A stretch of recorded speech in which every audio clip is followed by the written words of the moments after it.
Howdy, how y'all doing? This is George the Fittest Rambler. I'm hoping you guys are having a wonderful day. Today I'm doing a DIY project to build a railing or fence over that overhang or drop off on that little patio. And if you're interested in that project, come join me.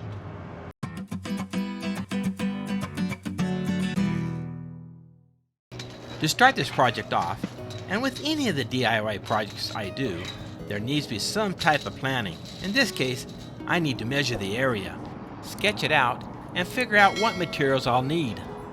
While designing, I also want to make sure that the patio, deck handrail height, and the internal rail spacing is compliant to that International Residential Code, IRC. Measure twice, cut once, or measure once, go to Home Depot several times. Let's start building this railing. Hey, this railing needs to be 42 to 44 inches high. We're going to build it 44 and we're going to make it look nice. This railing is to keep an animal like this or a child from hitting this drop off. So 44 is a little bit higher than that. It's just, I think it's going to look better right here. Again, looking across the neighbors' homes. So yeah, this is going to be fun to build. What I understand, the IRC requires the handrail height to be only 36 inches. With a 4-inch max opening between the rails. But state codes are being revised, and several states have moved it to 42 inches for height guardrails. I guess the higher the better. We're going with the higher side. This design required 5 2x4x8 pressurized wood. Using pressurized treated wood for projects like wooden decks or fencing will keep your outdoor structure looking beautiful for years by resisting termites, rot, and fungal decay. We also chose some 3.5-inch wide fence pickets for our internal railing. We needed 18 of them.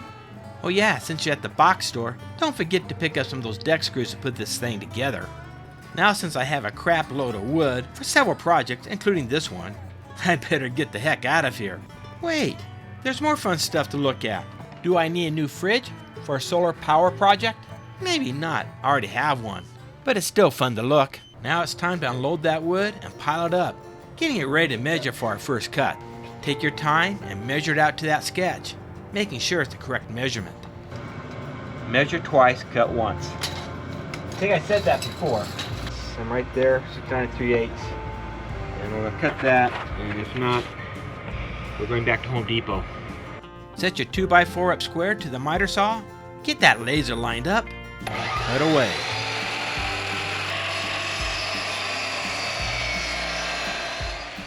Make sure you wake up your neighbors with that construction sound and scare those chickens away.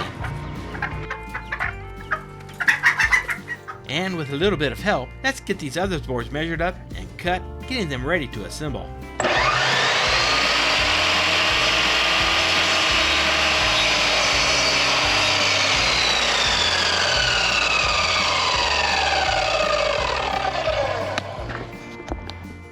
Lay them out and check for size.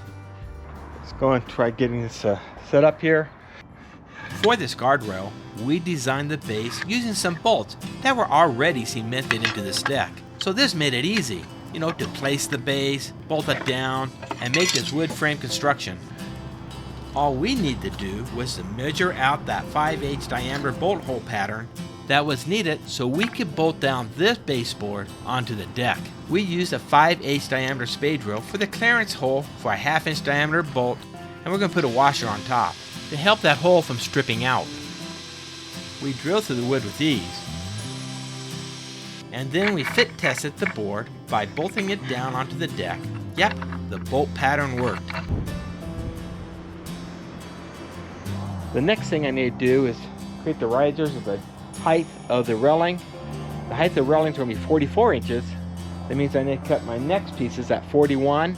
So it'd be 1.5 plus 41 plus 1.5 gives me 44 inches. That's what I need to cut for the height of the railing. So let me get 4 pieces cut at 41. Here's a dang question. Why is it every time I cut something, I lose my pencil? Why do I always set down places I can never find it? Got a pen, got a square, I lost my pencil. And it was just right here. Does that ever happen to you? Comment below. Yeah, always happens to me. Good news, I found my pencil. It was in my pocket. Yeah, right next to my phone. It just always happens. So I get my safety glasses on and I'm ready to go cut. So let's go do it. Right here. 1, 2, 3, 4. So I'm ready to start assembling the frame. Now it's time to build some frames for that railing. Unbolt and pull up that base so I can assemble it with 3 other pieces. I'm going to create 2 frame boxes with some 2x4s I've already cut. Screw the frame together with some deck screws and then re-bolt these frame boxes in place. To make these boxes, I'm just going to go ahead and use some standard framing techniques. Lay it out, square it up, and screw together with some 3-inch deck screws. No nailing for me. Slip that frame back onto the bolts, then tighten those things down. Use that washer to distribute that force so it doesn't split the wood. Then play it again, Sam, and repeat that process for that second side. Square it up level and plumb, and put a few lag bolts into the wall, to have some strength. Now it's time to install some internal rails. We're going to go ahead and use some fence pickets for this. Let's get Terry involved by having her measure out those fence pickets to a little less than 44 inches. Once we had all 18 pickets measured, it's saw time. It's my favorite time. Cut her up, George, cut her up. To build these railings, I just used some cheap fencing material. Wasn't too expensive, about $1.50 each. Sawed them to size, got them up to 44 inches right here. And it was pretty easy to just put some deck screws in to nail it in place. Pretty sturdy. What I did is I started off with the center here, and then I worked my way over my spacing until the last part. This was for decoration wise, so just about 2 inches here, 3 inches there, and just worked my way through it. And it's the same on the other side. Just kind of worked my way through the area by starting the center here and working my way across. Thank you for joining us here on this really fun activity, that DIY project to build this railing. It's been really fun. As you notice here, I just used some planks for fencing. Put a nice little spacing so no one can get their head through it. It's been a fun activity. And I want to thank each one of you for joining us today. Also, if you haven't yet subscribed, please subscribe. Hit that notification bell. Join my membership if you'd like to, because this is George the Fearless Rambler, waiting for my next DIY project, signing off.